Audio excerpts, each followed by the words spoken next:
ধরেছি তখন তুমি প্রথমেই ধরা দাও ভিলেজটা। ধরা তো আমি কবেই দিয়ে দিয়েছি, এবার তুমি আমাকে ধরতে দাও।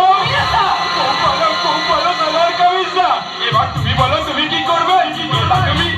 এটা তুমি নিজের হাতে খুলবে না আমি জোর করে খুলে নেব?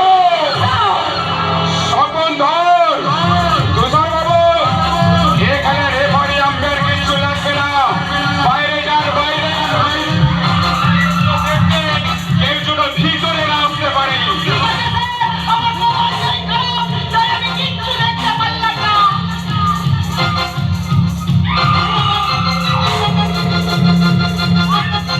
ছটফট করে না ফুলকি, ছটফট করে না, এটা তোমারও হাতে পায়ে লাগবে, আমারও সময় লাগবে। এইসব কাজ শান্তিতে করতে হয়। মেয়েদের একটাই কথা, আমাকে ছেড়ে দাও, ছেড়ে দাও। কেন তোমরা বলতে পারো না আমাকে জড়িয়ে ধরো, জড়িয়ে ধরো? তোমরা কি দাঁড়িয়ে দাঁড়িয়ে দেখছো সভ্যতা ধ্বংস, এই দলরা অবশ্য আমার উপর অত্যাচার করছে, আর তোমরা সবাই মাথা নিচু করে দাঁড়িয়েছো। তোমরা কি সবাই কাপুরুষ হয়ে গেছো? এ মাথা নিচু করে দাঁড়িয়ে আছে? আরে রফিকুল, মাথা তোল, খুলে দেখ তোদের লিডারের ইজ্জত নিয়ে আমি কি করছি। এই পা দিয়ে নাচিয়ে নাচিয়ে ফুটবলের মতো গোল দিচ্ছি রে, গোল। এ তো দেখার জিনিস, দেখ দেখ, আর যে দেখবে না তার চোখ আমি উপড়ে নেবো।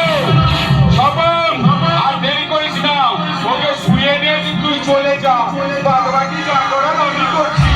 খেলা হবে, খেলা।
এই যে ভগবানপুরের জনগণ, কাঠ খুলে শুনে রাখ, একে যে কাপড় দেবে, যে সহানুভূতি দেখাবে, যে এক ফোঁটা জল দেবে, তাদের ঘরের মেয়ে বোনকে আমি এইভাবেই রাস্তায় একটা কথা মনে রাখবে, ঠিক সময়ে ডাক্তার দেখালে পেটের বিষ তোলা যায়, কিন্তু আমার বিষ তোলা যায় না।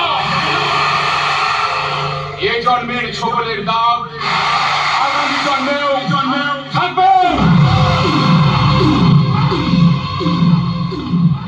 কি রে ফুলকি, প্রতিবাদ করতে গিয়ে তোর কি লাভ হলো?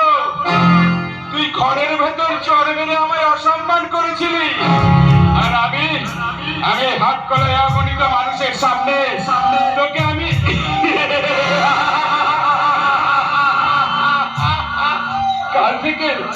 কাল থেকে গ্রামের বাচ্চা বাচ্চা ছেলে মেয়েগুলো তোর শরীর পাবলিসিটি করে তোর পিছনে